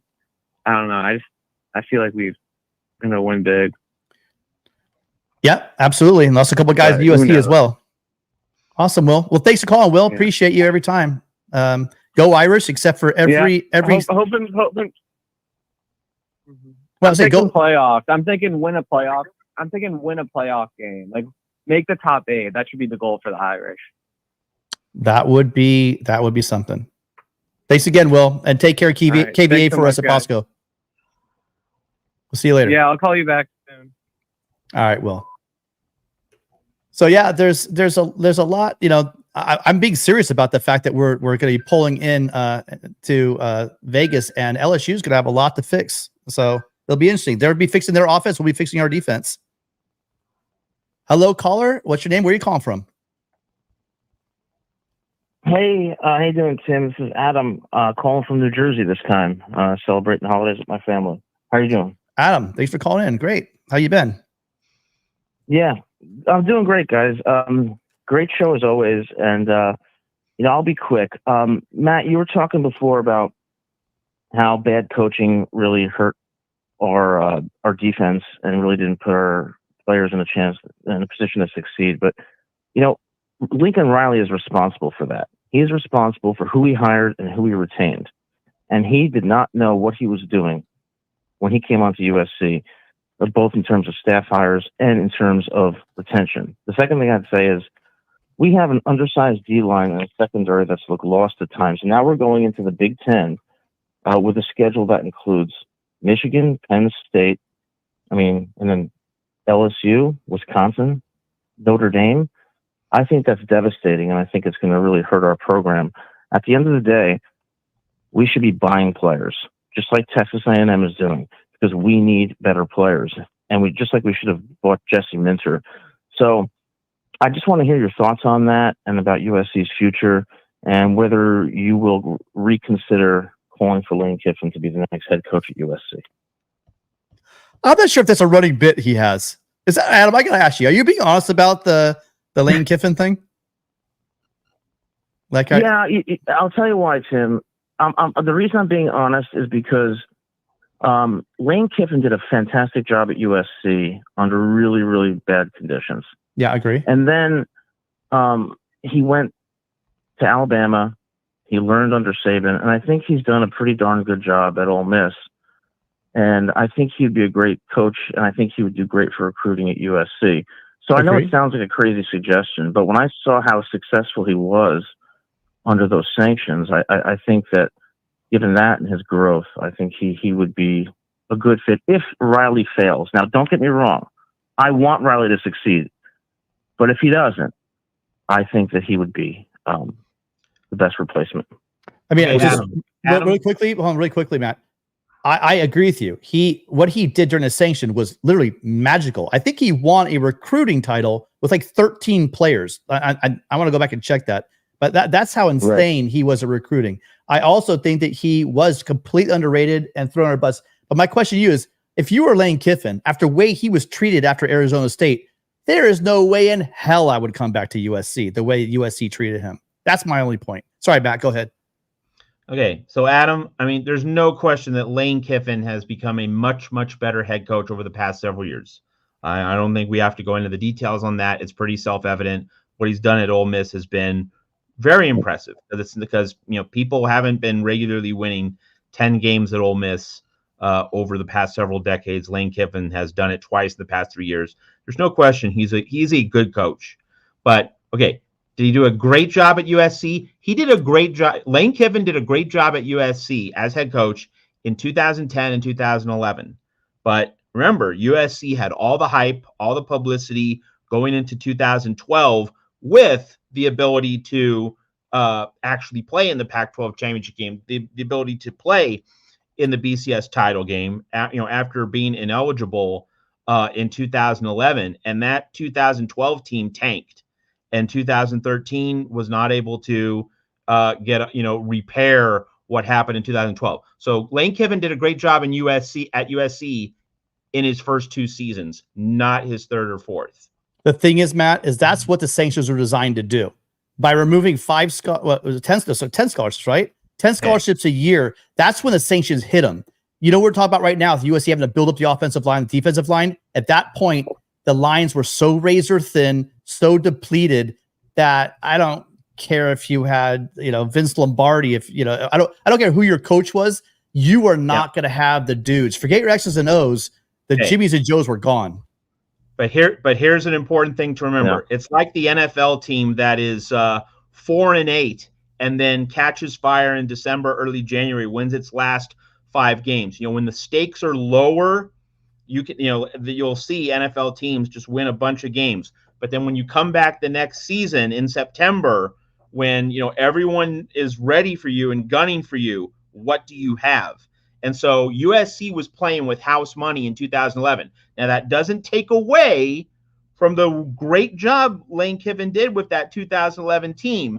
But the point I'm making here is that in 2012, USC had that lofty preseason ranking with the ability to, compete for a national championship, and tanked. And so, that should be a part of how we grade and how we assess Lane Kiffin overall. And as good as he has been at Ole Miss, he has not been able to beat Nick Saban. He has not been able to beat the big fish in the SEC. If he got Ole Miss to the SEC championship game, okay, huge jump up. So he's been very good. Don't get me wrong, but has he been great? And on a consistent level? That's where we need to pump the brakes with Lane Kiffin. We need to see a little more in terms of his ceiling before we give him that kind of status where he should be USC's first call if, and we hope it doesn't happen, but if Lincoln Riley just falls off a cliff these next 2-3 years. Yeah. Anything else for us, Adam? Well, you guys make great points. I think Kiffin might want to come back for vindication, but you never know. Great discussion. Merry Christmas to you guys, and thanks as always for a great show. Yeah, Merry Christmas to you. Thank you so much for calling in as always, Adam. Appreciate your support. All right, we got a couple more calls. Okay, and no more calls. We need to be wrapping it up here. Yeah, we got 3 more, and then we're going to move a little faster. We'll get through these 3 calls. So. Good evening, caller. Thank you for calling in. You're on with Matt and Tim. What's your name? Where are you calling from? Oh, also one more thing. Sorry, before you go, guys, if you haven't already, please hit that subscribe button down here. We're trying to get to 5,000. We're getting darn close. We got 200 people on right now. We get a couple more tonight. We're getting pretty close to the 5,000. We might have a special show for 5,000. So get us to 5,000. We might throw an extra show in. Sorry, caller. What's your name? Where are you calling from? Call, you there? We hear you. Are you there? Say hello. Going once. All right, caller, call back if you can. All right. Next caller. Hello, what's your name? Where are you calling from? Ivan from the South Bay. Ivan? Yes, sir. South Bay. All right, great. How you doing? What's your thoughts tonight? Hey, how you doing, man? Everything's good. Love the show. Just want to talk about how a lot of these young kids are getting the bag at Oregon, and they haven't won anything there at Oregon. I mean, a couple Pac-12 titles, but USC is USC. You know what I mean? What we need to do is we need to get some better recruiters in to help out Lincoln Riley, because we've won national titles. We're USC. Like, there's nothing. Oregon's got that Nike money, I understand, but what do these guys come from? They come to USC. It's beautiful weather. Yeah, it's the place to be. So I just think we need to focus on some more recruiting, and I think we'll be back. Yeah, there's a lot of truth to that. The only way to get back in those championships is going to be through recruiting. Now, here's a thought I had the other day. So we let Dante go, Matt, right? Ivan, we let Dante Williams go. Who do we have now to actually recruit Southern California? That's a Southern California recruiter, because all the guys that came in with Riley, they were all Texas and Oklahoma guys, right? And then you got Nua, you probably Michigan, Midwest, and then we could say about Lynn, but Lynn, he came into UCLA for 1 year, so he got his feet wet here, but he's more of a Texas guy, right? And he played in Penn State, so Midwest Texas guy. Who do we have on staff now? And maybe I'm wrong. That's a Southern California specifically, or knows, who knows this area well. Who's gonna be able to roll into Centennial, go up to Bosco, head over Long Beach Poly. Who has the connections on this roster right now? That's a really good question, and I'd love to have it answered. Maybe we'll see. They're talked about. There's some additional staff changes that are coming. Right now, I'm sure we got a great presence in Texas and in the Midwest, right? But now there's a big vacuum. And by the way, we just shipped one of the best California recruiters in the country over to Georgia. Like, they needed more help. So yeah, you guys, any thoughts on that? Well, I think Danton Lynn, with a year under his belt at UCLA, like, he already has an in with Southern California coaches. And hey, we haven't mentioned this, but he brought 2 UCLA defensive backs with him to USC. And not only are they good players, but like, they already know Danton Lynn's system. So Danton Lynn, like, he brought the Arnold brothers from Oregon State, and he brought those 2 guys from UCLA. So Danton Lynn is adding value in terms of bringing in players. So I'm very pleased with what he's doing thus far. Yeah, I talked about John Humphreys. He's the big physical corner I was talking about. Then also Kamari Ramsey is the highly sought after safety. He's the number 2 safety in the portal, according to 247, and they picked him up. Both guys, veteran players. Both guys are going to be physical and ball out. I like that. And also, I think it was LV was talking about the kid they flipped from Minnesota. That's Jide Abasiri. Oh, we lost the caller. All right. So Lynn can do it. But I'm saying a guy that has a lot of experience and knows all these high school coaches. I'm sure Lynn had got to know them, but maybe he got his foot in the door. But that depth of knowledge, that recruiting, there might be a slight vacuum we have now. Hi, welcome, caller. Thanks for calling in. What's your name? Where are you calling from? Hello. Hi. What's your name? Where are you calling from? Oh, we're getting really bad reception. I'm sorry. Oh, that's okay. Do you have your speaker on in the background? If you want to turn the show off, you'll be able to hear us a little bit better.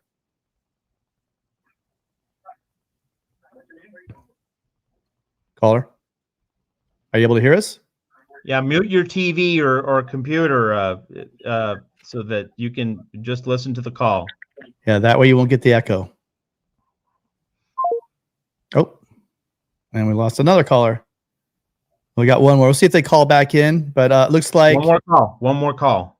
Yeah, well, I think we lost. We lost those 3 right there. So really quickly, USC Priority, thanks for being here on the show. Wow. Malik Murphy to Duke. Wow. Did not see that one coming. That's interesting. Yeah. Woo. Very interesting. So these 2 guys I absolutely do trust. So it's not some kind of troll job. So yeah, that's an interesting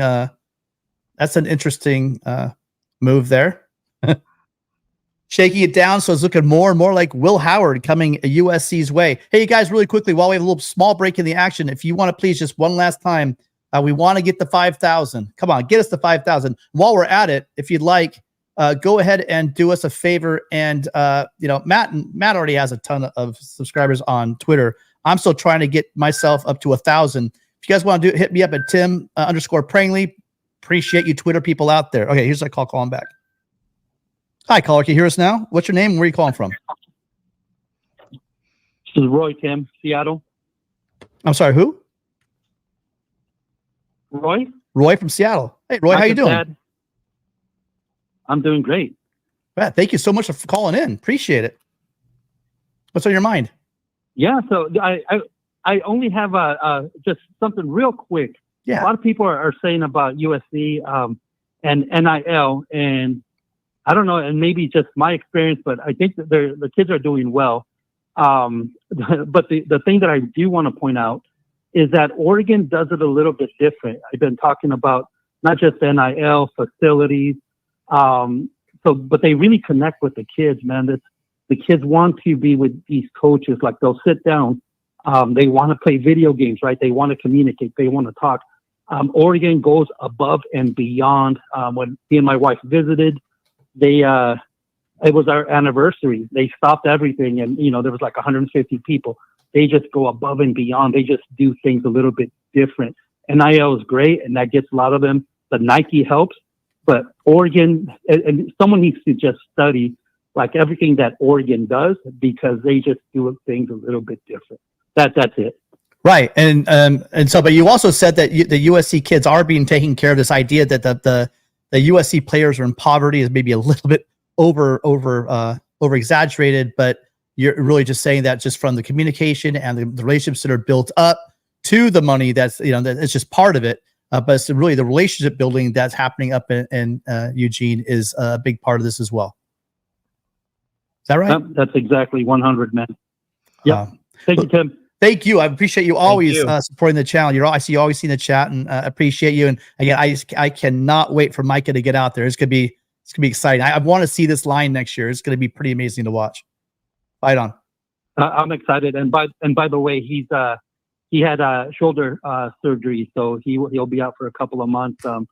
But everything is that I'm seeing, and he may or may not have shown me a bunch of video. He's doing well, and I think he'll come back. He's going to do solid. He'll be behind the 8 ball a little bit, but he's coming strong. I have no doubt about that. So wish him well. Tell him we're all pulling for him, and a big fight on to him in his rehab. And I appreciate you calling in. Thank you so much. Yeah, for sure. Thank you, guys. All right, fight on, Roy. Fight on. Well, that is a great way to end the show. You guys have been amazing. As always, I'm blown away. For the majority of the show, we had over 200 people. If you haven't, all right, hold on, Matt. I'm gonna do it because I think this is the call that we dropped earlier. Hi, thanks for calling in. What's your name? Where are you calling from? Yeah, hey Tim, it's Slap Happy from South Orange County. Hey, Slap. Sorry about earlier. We just there's a communication issue. How you doing? What's on your mind? Well, you know what? I'm kind of blurred about this whole the whole situation right now with us getting the new players and just kind of watching what's going on in college football in general. And I got about 15 different points, but I won't go through all of them tonight. See Matt's face. Don't go through all of them. Maybe give us about 6. Matt was passed out. Well, let's do it. I know Matt wants to go home. Well, he's already home actually, but I get it. The first off, it goes back to Oregon just kicking our tails here in Southern California, number one. Yeah. I'm not sure if that's the money or the Georgia landing component. Not sure, but they're wrecking us. And we talked about this probably 2 years ago, and it's still happening. Yeah, well, again, 2 years. I think a lot is changing, right? This last season, they really lost a lot of momentum. Last year's recruiting class was pretty solid. Why? You coming off 11-3 season. You got Caleb coming back. There's a lot of juice in the program. And a change. There was an obvious issue, and Riley gambled and lost, and they lost all that momentum. So you're seeing that issue. You're seeing some high-quality kids leaving the program. Now, I don't think that had to do with signing, but it sure might hurt recruiting going forward that these kids weren't developed. It'll be interesting to see what the NFL draft brings. So there's a lot of components come into recruiting, but I'm hoping that on the field this year, there's an attitude difference. I think we're seeing it in this roster. I mean, stop myself. I said this last year, but I mean, I do believe in Danton Lynn and this new. I think there's gonna be a new culture spearheaded by Wiley and Entz and all this. I think it's gonna be a tough culture. I think it's gonna happen. I see Matt smiling. Matt, what do you think? Well, I mean, it's wait and see. I'm just like, we're all in this cycle where, we know that the mistakes that have been made, we know where Lincoln Riley made missteps, and he's in this in-between position where, he knows he has to change some things, but of course, it's not as though he has to change everything. Like, he had a lot of good ingredients on offense, and, I don't buy the idea that, like, Lincoln Riley has to make his offense more conservative. I mean, in terms of more of an emphasis on the ground game, yes, but that's not the same thing as being more conservative. Iowa is conservative. Lincoln Riley should still be open and aggressive with his offense, but like you need to be able to run the ball in spots. You need to be able to run the ball when you know that your defense is weak or not playing a good game. But the idea that Lincoln Riley needs to dramatically remake his offensive philosophy, I don't think he has to go that far. I think you just need some bone crushers on the offensive line. But obviously a philosophical change was needed on defense. We can all agree with that. And Lincoln Riley set the program back by not making this defensive staff overhaul a year ago. And that's just something we're going to have to live with. And hopefully we'll see advancements in 2024 that show us that Benny Wiley is really up for the job, that Josh Henson is really up for the job, that, the other pieces of the puzzle that they're going to be able to fit. Yeah. Sorry. Hey, by the way, callers, well, wait, hold on a second. Slap Happy. Callers, there's a couple of you guys now. We're not taking any more calls. So sorry. Appreciate that. But we're going to finish up Slap Happy and then move on. Sorry. Go ahead, Slap Happy. Yeah, no, I appreciate that, Tim and Matt. I guess my second thought was I kind of feel like we started to clean house to a point, but then we stopped. And I think my gut says it should have went a little further on some of the other components that Matt just mentioned. It's kind of like we did it halfway. We didn't go full force into this and just clean house. Not saying we should have wrecked everybody, but it just kind of felt like, okay, we're going to just to appease all the fans and we'll try this again. It just felt kind of half-hearted. I mean, they went full in on, we got three great coaches. We got UCLA, we got our gentleman from North Dakota State, who's amazing, the linebackers. Belk, yeah. We could do a lot more than just that than our third gentleman, but I just kind of felt like the sweep should went a little deeper, in my opinion. Well, I mean, Manning's done a pretty good job, and he's recruiting wise as well as Nua closed strong.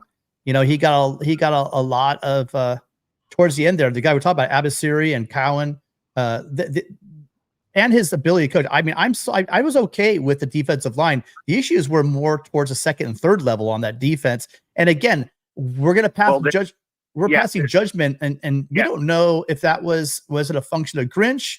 I think the one position that was absolutely looked like trouble was in the secondary and at linebacker, but those two things, at corner and at linebacker, that has been addressed, as well as the defensive coordinator. But overall, I'm not sure what you're looking for as far as more change. I mean, they did discuss that it's an ongoing. They're still looking at and analyzing what they're going to do about further staff changes. So there still could be more coming. But at this point, I guess it's kind of a wait and see situation. I'm happy so far with the changes that have been made. Well, I was thinking more along the strength coach along that line, and I know Matt brought that up earlier. But it just, I know we were lacking last year. We had some great players, amazing players in the quarterbacks and safeties. We just got burned on a ton of long plays. And I just I know that's going to be fixed. But I was looking more towards our kids got to get bigger and stronger, whether we develop them bigger and stronger or we bring them in. That's kind of my both offensive and defensive. I guess that's one of my primary thoughts. I don't know if you caught it earlier, but we talked about this. But basically, I'll give you the cliff notes on it. That it's not that the bigger part of it is the fact that usually they're told the strength program is told how the coaches want the players, and so they slim them down or they bulk them up. And this was a function of, and this is what I hate to admit to the Oklahoma fans, but they're the ones that said, hey, they're going to make your players smaller. They're going to play the speed defense, etc. And that's what we ran to. And the second part of it is the fact that we had guys playing out of position. We had guys that probably just weren't that big that we were trying to make, play interior line that should have been linebackers. We kind of covered this a little bit earlier. So we will see what he does. He was very clear earlier when he came on at the end of the season, he being Benny Wiley, that the directive is to make him bigger, and that's the plans, to make him bigger going into the Big Ten. Lincoln Riley said, I want whoever it is to come in and end up being Lynn. I want a guy that's going to get bigger along the line. So you're going to see these players get bigger. They're going to want them bigger. And so we're going to see Benny Wiley this year and see if he gets, I believe he can get up to size. I just do. You know, I think he's just been a scapegoat. Everyone always blames the strength coach for some reason, you know, because the culture or whatever. We will see if it's Benny Wiley or not. Again, some of the things Oklahoma fans said true. It doesn't mean it's Benny Wiley. It might mean maybe it was a function of the Benny Wiley with Alex Grinch. No, I get it. But, hey, no, I do love the 3 hires they made for the defense. And anyways, I know we're going to wrap it up here. Everybody, Merry Christmas, Happy New Year, and fight on, guys. Hey, Matt and Tim, love you guys, and talk soon. All right. Yeah, we lost Matt. But this is what I'll do. Since I lost Matt, you guys got 3 callers. I'm going to give you guys about 10 seconds each, and we're going to wrap the show up. But again, thank you so much again. Appreciate you, Slap, for calling in. All right. So listen, those 2, now it's just 2 callers. Hey, 2 callers. I'm just going to, we weren't supposed to do this. You guys weren't supposed to call in, but I'll give you guys really quickly here. If you got a comment to make, we'll take them. But got to make them fast. Hey, caller, we'll do a speed. We're going to do a speed one. You have one question or one comment to make, go ahead and give it to us. First off, what's your name? Where are you calling from? Hi, Tim. It's Dave from Iowa. Hey, Dave. Sorry, you're at the very back end. We weren't going to take any more calls, but we got 2 more. And since Matt's not here, I'm not under any time constraints. So let's go really quick. What do you got for me really fast? Definitely understand. First of all, thank you for, thank you for giving me the opportunity to call in. I'll just make it quick. In terms of Oregon succeeding in Southern California recruiting because of NIL, that's kind of what I hear. Like that's the vibe is. But Oregon was succeeding in SoCal with Cristobal. So do you think NIL is just kind of a cherry topper in terms of on the ice cream, the cherry top that hey, the recruits, hey, Oregon's very attractive, but then a better NIL offer. Why don't I go there? Or do you think, what do you think from that? Is Cristobal a great recruiter, or do you just happen to be at 2 of the biggest NIL collectives in the country? There you go. That's my answer. Well, but didn't Cristobal succeed as a recruiter at Oregon during his first 3 years before NIL? No comment. Okay. Gotcha. Read between the lines. I'll just read between the lines. No, he was okay. Right. So he was offensive line coach coming over from Alabama, right?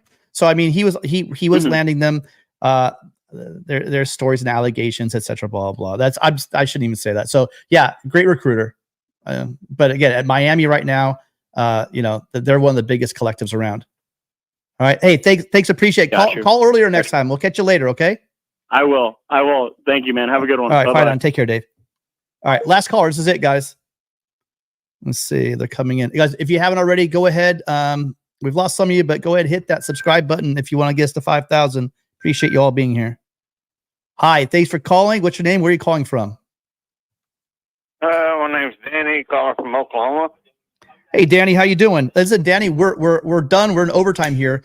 Could you just make one really quick statement for us because we're trying to get out of here. Or if you had a question, one quick question. What do you got for me? I just wanted to just remind you, you're talking about your strength and conditioning coach there that you have now, and that they're debating if they should get rid of him or not.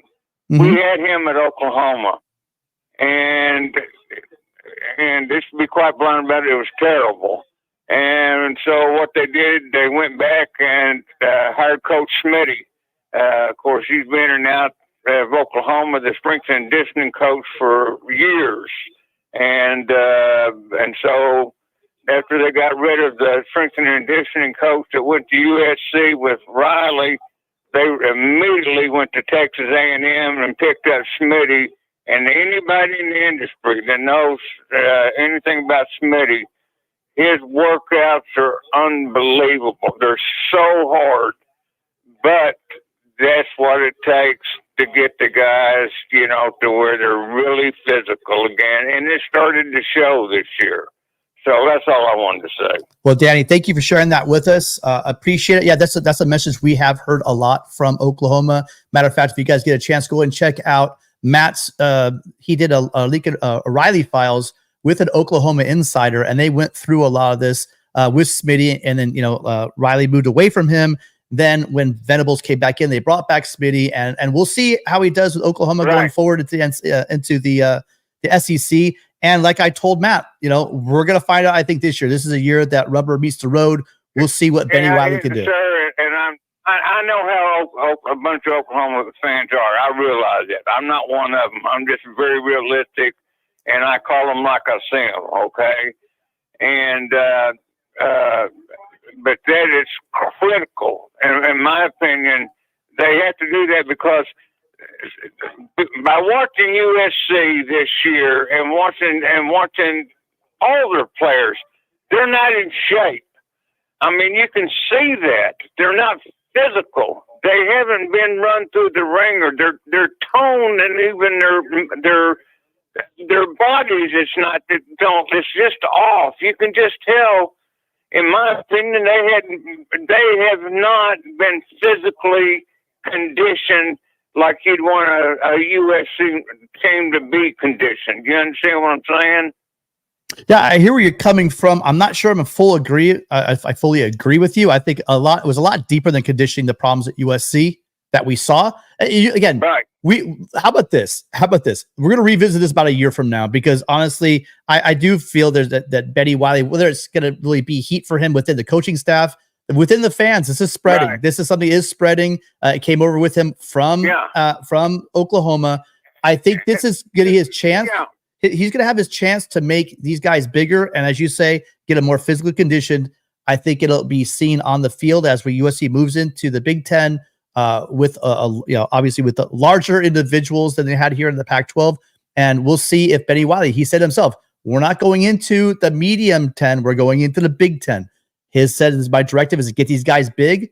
They need to eat, they need to lift, and they have no choice about it. So we'll see if he's able to get them to eat, lift, and get bigger. And so we'll know about this time next year. Right. But thank you, Danny. Thank you so much for your call. And I hope so for your sake. And I really do. And I'm just saying, I'm 70 years old. I've been watching Oklahoma football and all football forever. And I pay attention to these things. And all I'm saying is, I wish nothing best, for Wiley to go ahead somehow and pull through something. But it's, in my opinion, that's all it is an opinion. They're never going to get those guys like they should be able to get them to compete with the Big Ten and everybody else on a conditioning basis. That's all I'm saying. And, so. Again, but anyway, that's all I got. Well, you represent the Sooners very well. Talk to some of your other fans, because we wish more Sooner fans were like you. Thank you for calling. We'll be calling soon. All right, take care. Now, are all these calls free? Absolutely. Okay. All right. I just checking. I didn't know. I'll be calling in a lot more because I didn't know that. And I enjoy your programs and stuff, and love talking football. All right. We love talking football. And I'm not football. one of these guys being partial because I'm from Oklahoma. And, I am an OU fan. But I'm not one of these guys that puts on blinders, okay? Anyway, bud, I'll let you go. All right, Danny. Thank you so much. Really appreciate your call. And I could tell, you could tell the fans, and all fans have their, just like every village has their idiot, all fan bases have their idiots. And it's good to hear a guy like Danny can call in and represent many decades and talk football. So it's nice to hear from you, Danny. He'll be calling again. We like hearing from all of you guys. Thank you. We missed 16 phone calls because I can't ever shut up. So you 16 that we missed, hopefully you call in next week. It should be a great week. I'm sure we're hearing about a quarterback this week and a lot of other news. Remember that if something does drop, we will be going live. Appreciate all of you guys being here. You're still 150. Even after Matt left, we got 150 people still here, well into almost the second hour. Appreciate all of you guys. Remember, USC is USC. If we win, then the donors will come back. If the donors come back, the money comes back. If the money comes back, we will be getting these top classes again. Also, the second part of it is if USC starts winning and developing kids and getting them to the NFL, because that's what these families want the most. Sure, some of these families need the money, and they should get that money. But the bigger thing is getting these kids into the NFL, and we need to get some of these guys developed. And I think with the recruiting and with the coaching staff we have now, the position coaches, I think we're going to see a lot of development, and I think the players we have. And one last thing, sorry, the class that we have, you guys. One last thing before we leave, we've said a lot of negative stuff about NIL. I am more than happy with all of the 20 guys that we signed in this class. It's just an amazing class. I hope you guys get behind USC, get behind this channel. Make sure you subscribe to us, and we'll see you all next week. Also, Monday, we always have our Monday show. Come check us out with Mark Rogers, the voice of college football. We'll be here on Monday, 8 o'clock Eastern. 8 o'clock Pacific, 11 o'clock Eastern. And then, as always, you'll see us here for the call-in show every Friday, 6 Pacific, 9 Eastern. Thank you guys so much. And remember that tomorrow, one more. Brad, thank you so much. You got in there last second. Appreciate your support. Thank you for the super sticker. Appreciate all of you guys. And tomorrow, make sure you're checking out Matt's work over at Trojans Wire. I'm sure they will have continued transfer portal stuff over there. And you can see us all on Monday with Mark and Matt on Trojan Conquest Live. Thanks again. Love all you guys. Talk to you soon.